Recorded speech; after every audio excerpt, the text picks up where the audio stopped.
South Korea and Slovakia agreed to establish a strategic partnership and broaden their cooperation in trade, energy, and technology. This as President Yoon hosted Slovakian Prime Minister Robert Fico today at his office. Industrial output rebounded last month, affected by a rise in auto and semiconductor production. Over in the Middle East, turmoil widens as Israel strikes Lebanon's capital Beirut and continues striking Houthi rebels in Yemen.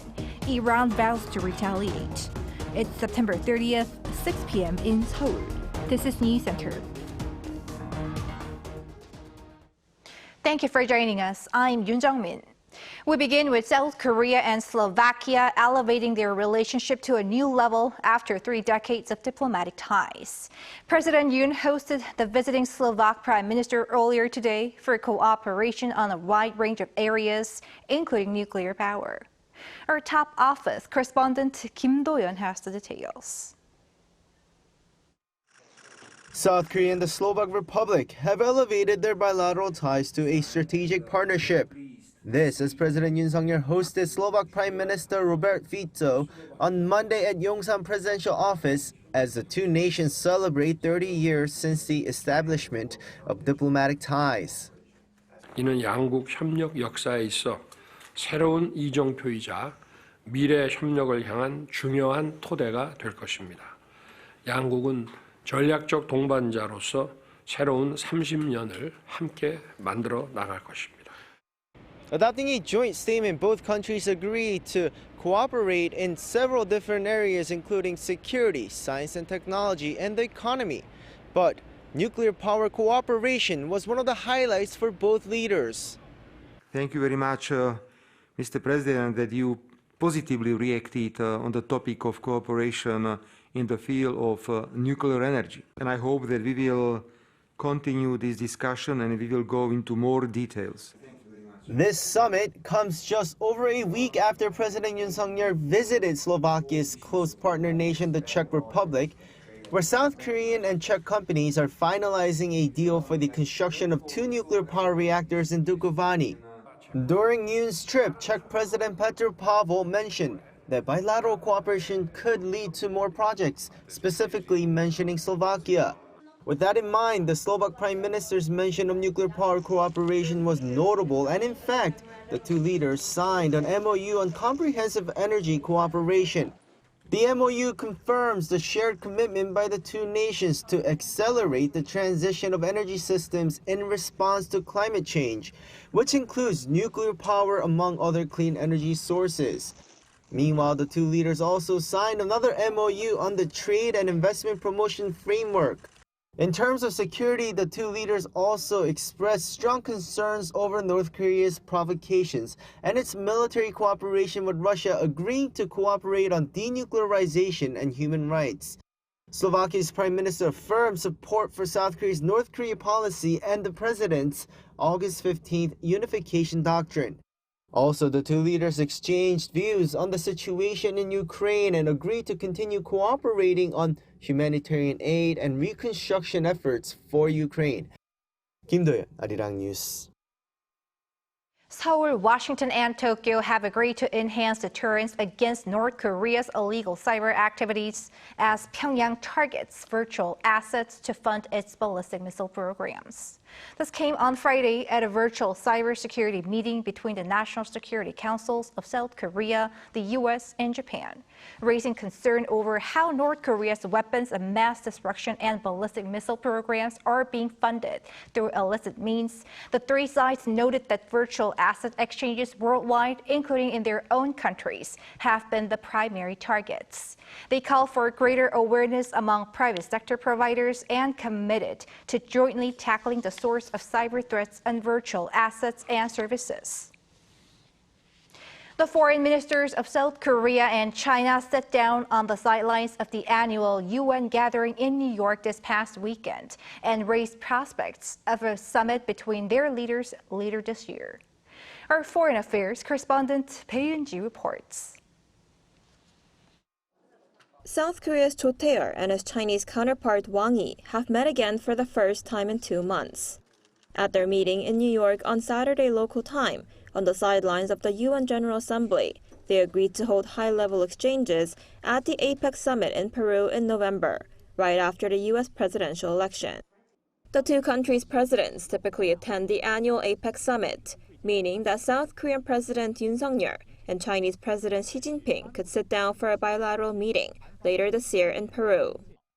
During the meeting, Cho said he hopes Saturday's talks could become an opportunity for the two countries to reaffirm their commitment to maintain a positive momentum of high-level exchanges, including during the APEC summit this year. In response, Wang also expressed his full support for South Korea's hosting of the APEC summit next year in Gyeongju City. Eyes are on whether Xi will visit South Korea to attend the event, as he last visited Seoul more than 10 years ago, in July 2014. Saturday's meeting comes as relations between the two countries have improved in recent months, after a trilateral summit between South Korea, China, and Japan was held in Seoul in May, marking a thaw in relations, which have been strained under President Yoon's administration as Seoul drew closer to Washington. Peunji, Arirang News. On the economic front, findings for the month of August show a rebound in industrial output affected by a rise in auto and semiconductor production. Retail sales also rose. Moon Hae-ryun covers the latest data. South Korea's industrial production rose for the first time in 4 months, reflecting a rise in consumption and booming auto and semiconductor industries. According to data from Statistics Korea on Monday, industrial production increased by 1.2% in August compared to the month before. This marks a turnaround after 3 consecutive months of decline, with falls seen in May, June, and July. The rebound was primarily driven by a 4.1% increase in manufacturing output, while production in sectors such as telecommunications and broadcasting equipment declined by more than 7%. The automotive sector saw a significant 22.7% increase, and semiconductors rose by 6%. The reason behind the large jump in auto production has been attributed to the base effect of low production the month before. Auto production in July was low due to labor strikes on auto parts companies and facility construction. The surge was high due to the resulting large base effect. The service sector also continued its upward trend, expanding 0.2% month-on-month for the 3rd consecutive month. Notably, industries closely linked to domestic demand such as accommodation and food services and wholesale and retail trade showed a marked increase. Retail sales, a key indicator of consumer spending, jumped 1.7%, marking the highest growth rate since February 2023. This follows a volatile pattern of decline in April and May, a rebound in June, and another dip in July. While sales of semi-durable goods like shoes and bags decreased by 0.9%, non-durable goods such as food and beverages and durable goods like passenger cars saw increases of 2.7% and 1.2% respectively.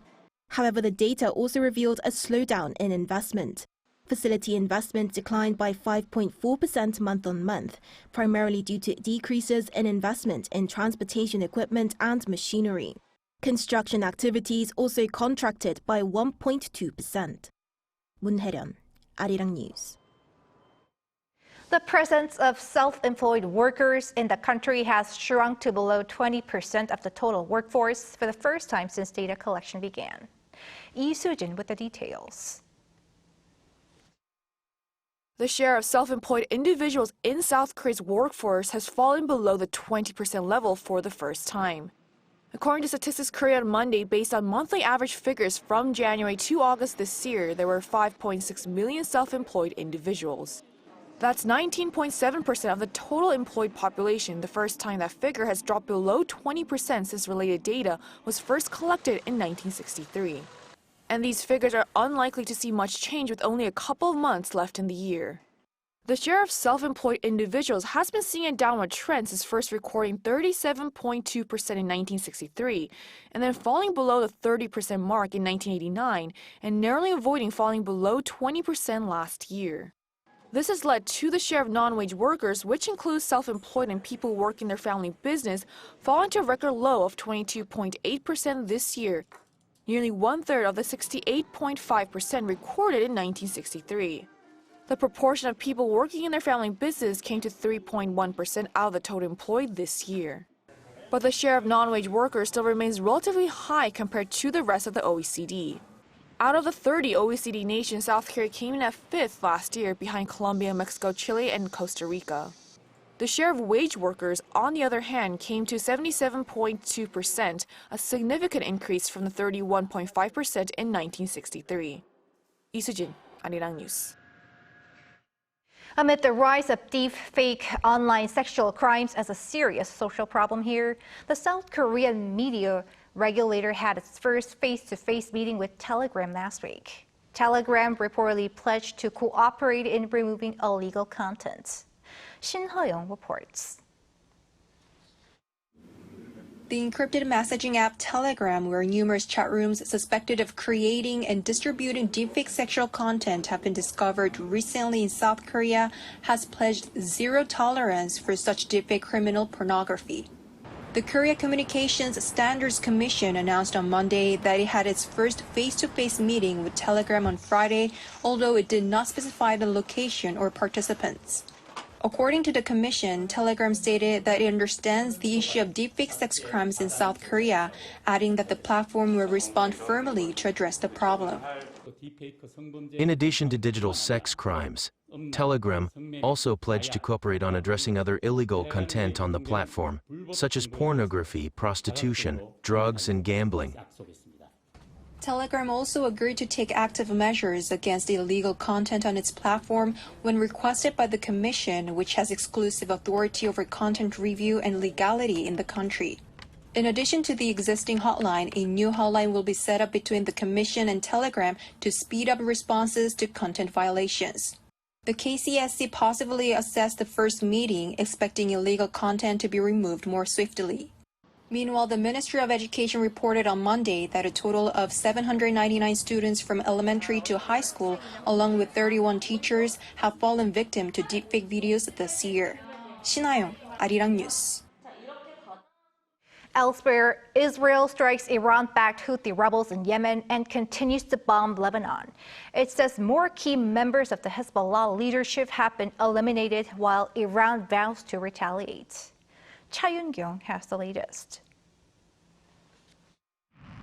The Israeli military has said it intercepted a missile launched from Yemen by Houthis targeting Israel on Saturday. The Houthis targeted the Ben Gurion International Airport located near Tel Aviv as Prime Minister Benjamin Netanyahu was returning from the U.S.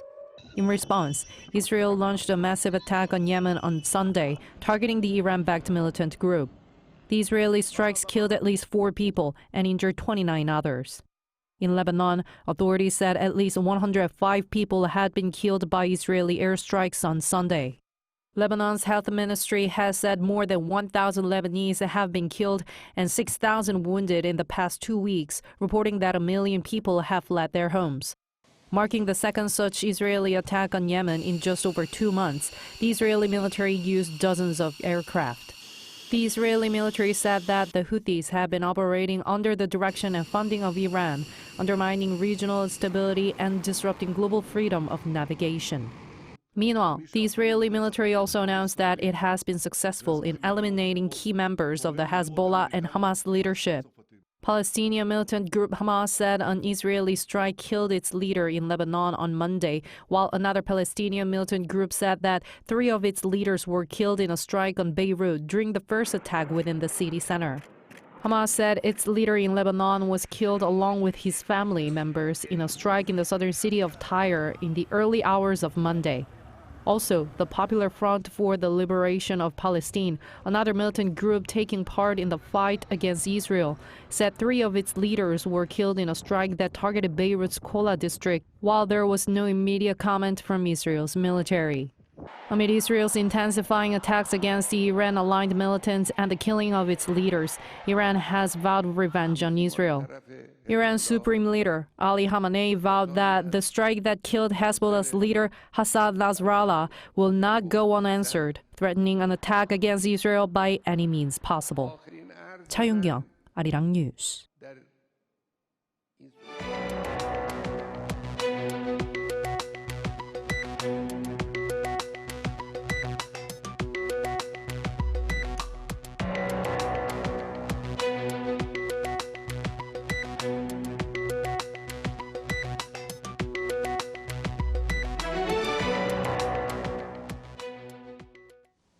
Disney's beloved Mickey Mouse is showcased in a unique way at an art exhibition held in Seoul's Deoksugung Palace.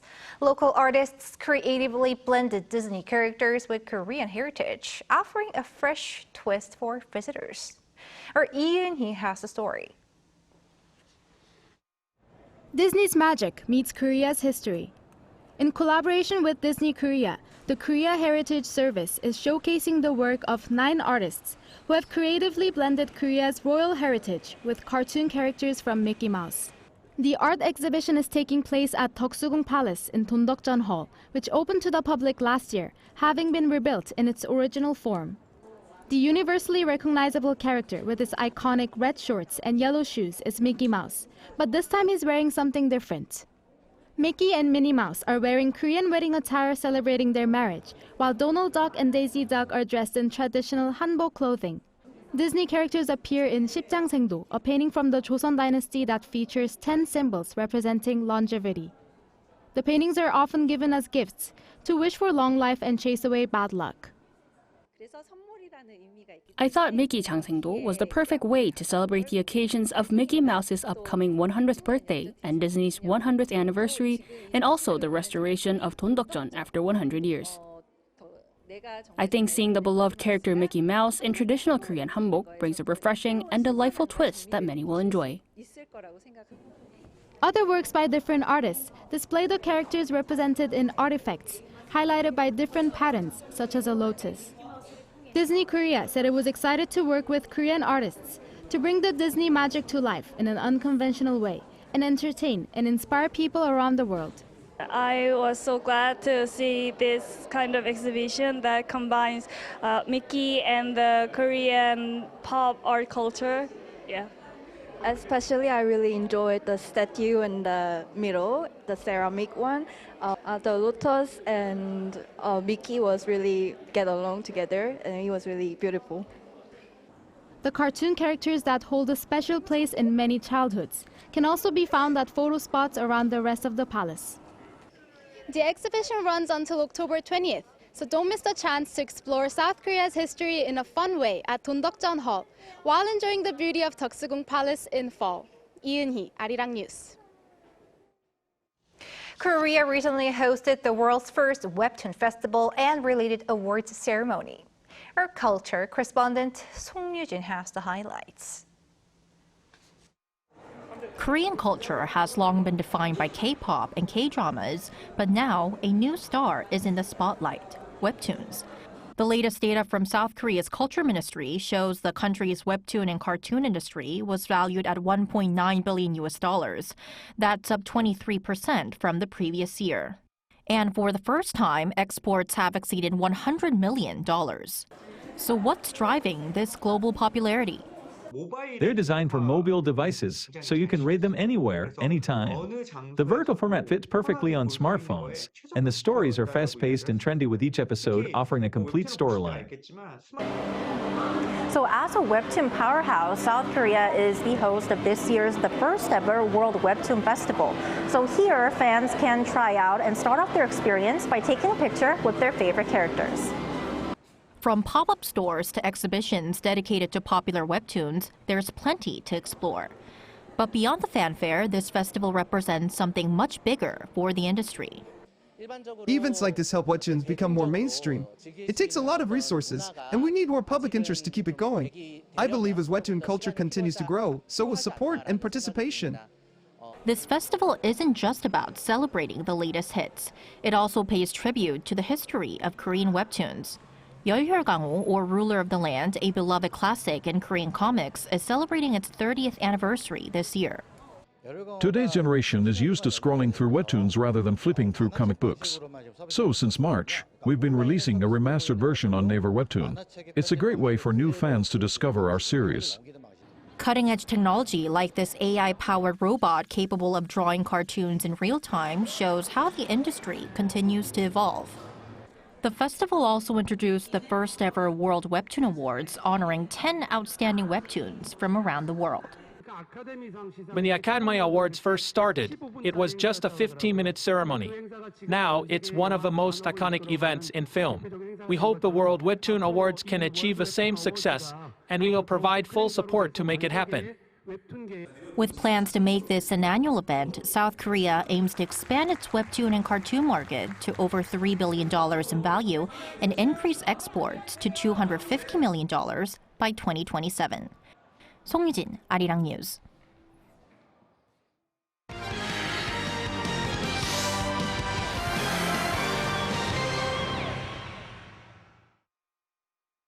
Time now to take a look at what's been happening in the world of sports. Joining us in the studio is our sports editor, Paul Need. Hi, Paul. Hello there.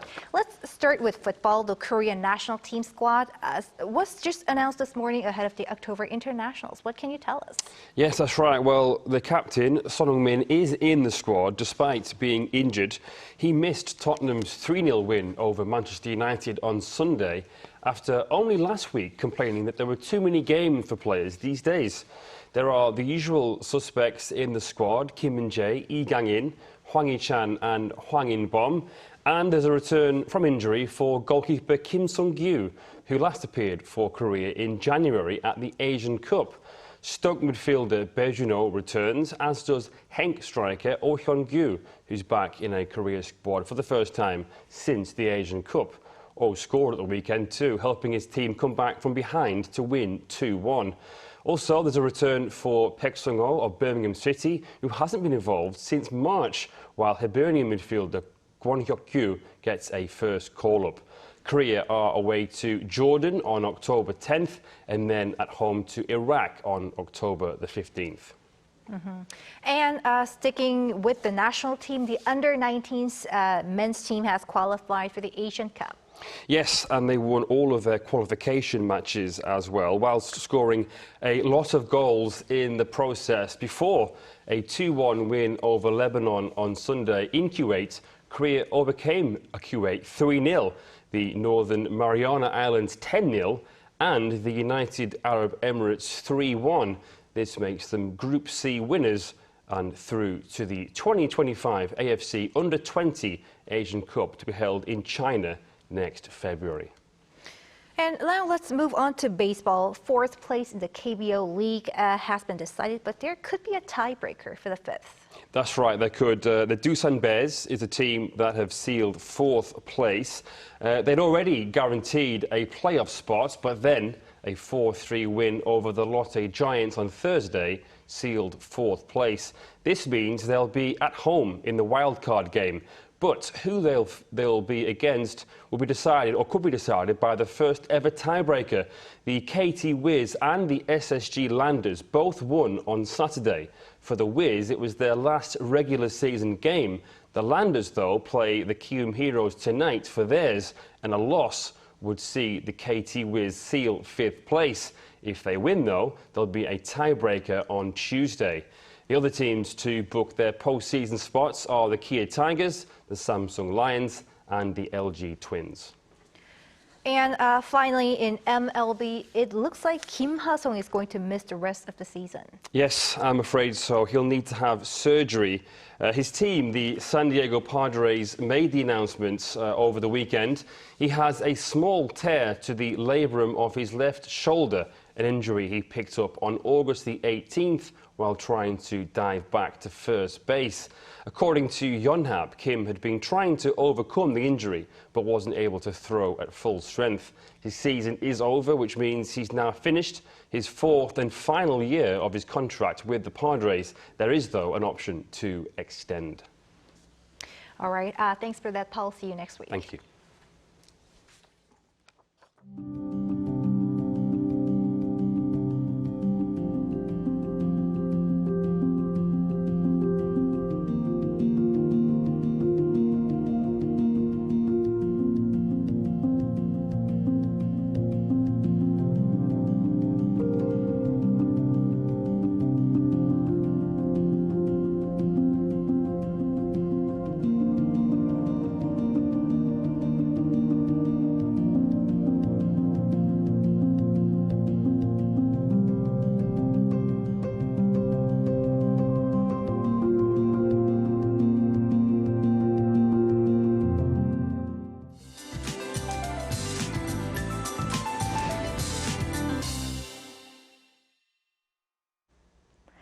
Temperatures exceeded 28 degrees today, 5 degrees above the previous year's temperature at this time of year. Tomorrow it will rain in most parts of the country, and the temperature will drop sharply as the cold air comes down after the rain stops. Rain will start early tomorrow morning from Incheon and northwestern Gyeonggi-do province, and it will mainly fall in the west in the morning. In the afternoon, the rain will gradually die down, but it will rain in Gyeongsang-do provinces and on Jeju Island. And rain will continue in these areas until Wednesday dawn. Tomorrow morning, the temperature is expected to be 20 degrees in Seoul and Busan, 18 in Gwangju and Daegu. Daytime temperatures will be mostly 5 degrees lower than today. In the second half of the week, it will rain in most parts of the country except the Seoul metropolitan area. That's all for Korea. Here are the weather conditions around the world.